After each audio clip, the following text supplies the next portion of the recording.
কাঠের দরজা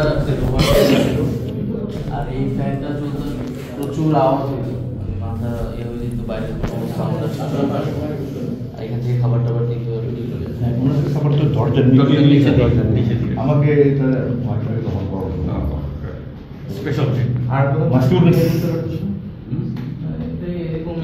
সবগুলো সব রং করে ফেলেছে, অনেক লেখা ছিল, অনেকে অনেক রকমের যেগুলি কমেন্ট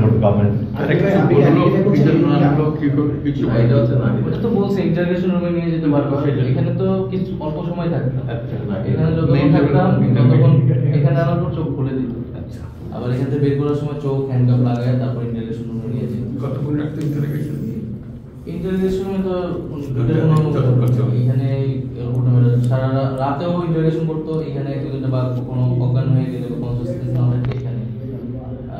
লাইন অফ ইন্টারগ্রেশনটা কি তোমাদেরকে কে পয়সা দিচ্ছে একটু কে আন্দোলন কেন করতেছি, আন্দোলন কেন বন্ধ করতেছি না, পলিটিক্যাল মানে কার সাথে যোগাযোগ আছে, হুমকি টামকি তো মারবো ধরবে, মারতো কেউ এসে একটু ভালো করে বুঝাইতো, কেউ এসে বলতো আগের জন যে আসে সে কিন্তু আবার আসবে, আমার বলে থ্রেট করতো, 3-4 জন মিলে কথা বলতো।